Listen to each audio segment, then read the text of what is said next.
સાહેબ જ્યોતની અંદર મેં પ્રકાશ છે.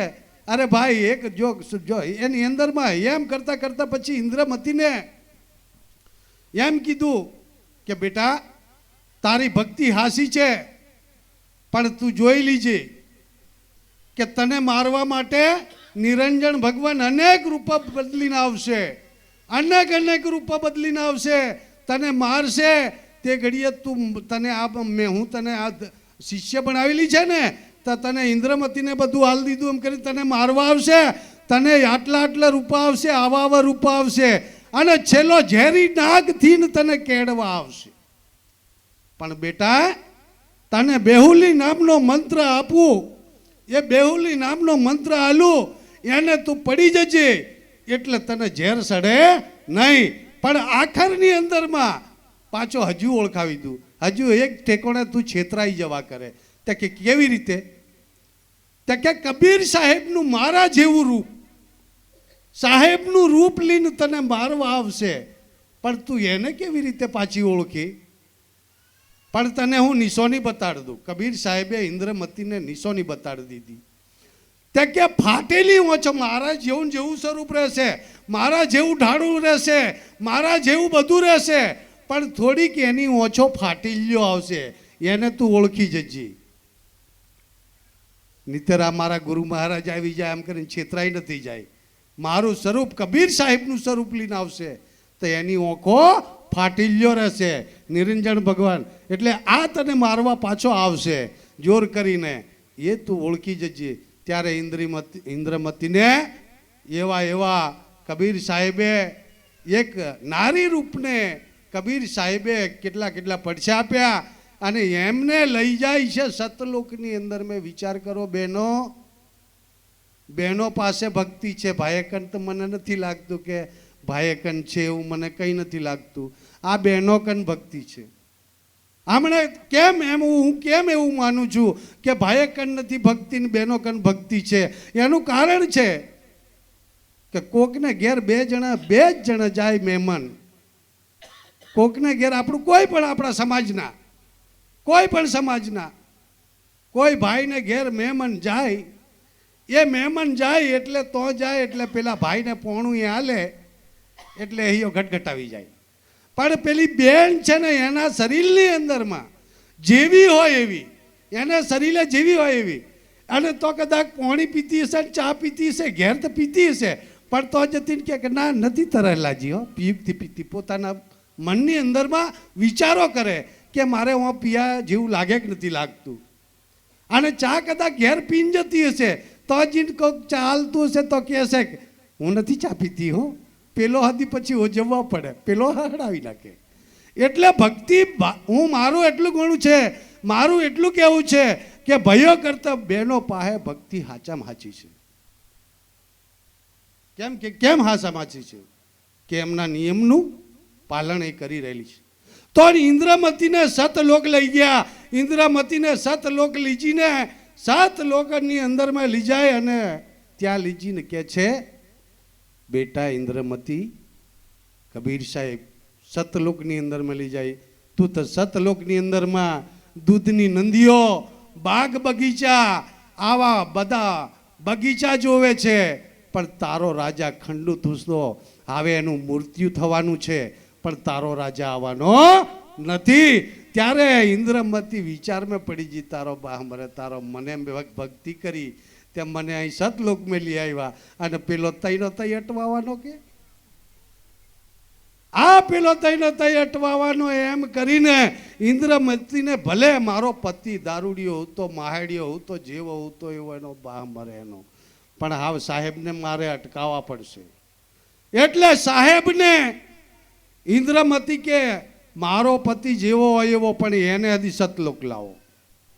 તે કે છે એ ઇન્દ્રમતી, તે એવી ભક્તિ કરી એટલે તને સતલોકની અંદર મેં લાવ્યા, એ નહીં આવી શકે. ના કે મને એક વાતનો જવાબ આપી દો.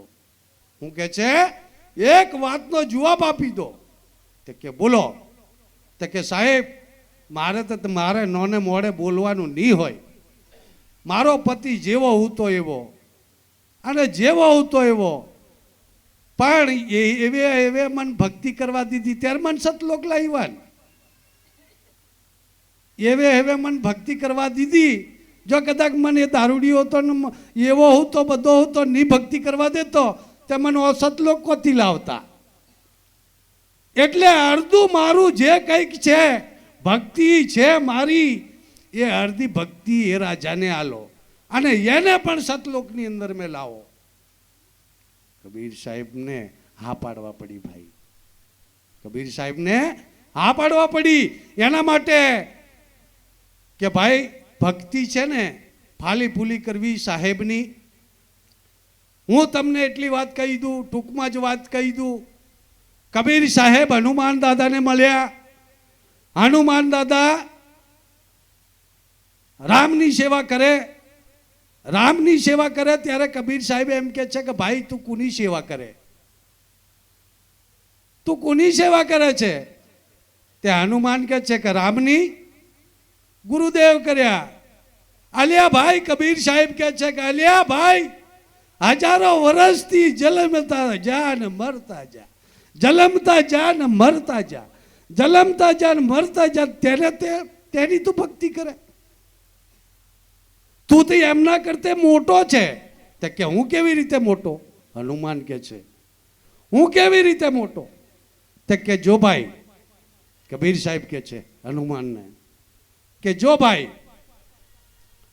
તું આ જે કરે છે ને એના કરતા તારી જાત મોટી છે. તે કે કેમ? તે કે તું છે ને તું જન્મ્યો નથી અને તારું જન્મ નથી અને તારું મરણ નથી.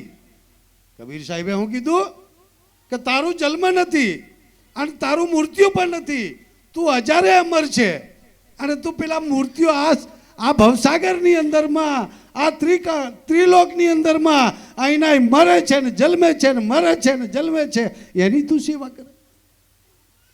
ત્યારે હનુમાન કે કઈ વાંધો નહીં, આ ભૂલે શું છે મેં કરી લીધું બાપા, જે હતું તે મેં કરી લીધું, પણ કઈ વાંધો નહીં, પણ આવ ગુરુ કરી લીધેલા છે એટલે સેવા વગર બને નહીં.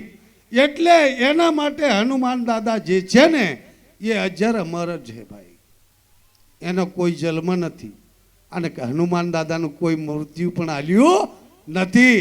કે કબીર સાહેબને હતી સાથ સહયોગ છે. કબીર સાહેબે એને ઓળખાણ આલી, કબીર સાહેબે હનુમાન દાદાને પણ ઓળખાણ આલી કે ભાઈ તારું મૃત્યુ નથી અને તારું મરણ પણ નથી, તું હજારે અમર છે. આવી વાતો છે મિત્રો. હજુ વધારે આગળ જતો રહું, પણ હું માત પિતાને એટલો કહું, માત પિતા સંસ્કાર સારા આપજે બાળકોને, આપણા સાહેબની ભક્તિ કરજે. સાહેબ વગર કઈ નથી બન્યું. સાહેબે કીધું સાહેબ સબકા બાપ કિસી કા બેટા નહીં.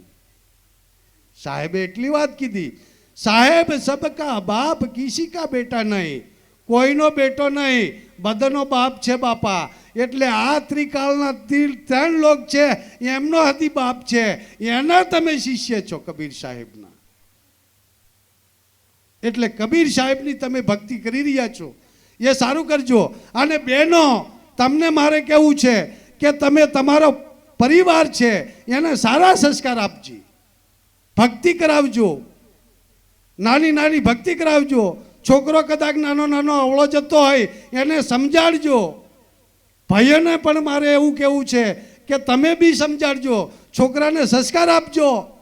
જો બહેનો તમારા ઉપર આવી જી વાત એવું નથી, પણ એક માતાને એકનો એક પુત્ર પણ એ બહુ ચોરી કરે, બહુ ચોરી કરે. એક ચોરી કરતા કરતા કરતા આગળ ચોરી કરવા જતો રહ્યો. આગળ ચોરી કરતા કરતા આખી દુનિયા લોકોને મારી નાખે અને ચોરી કરી લાવે. લોકોને મારી નાખે, અનેરો પાક કરી નાખ્યો, લોકોને મારી નાખે અને ચોરી કરી લાવે, લોકોને મારી નાખે અને ચોરી કરી લાવે.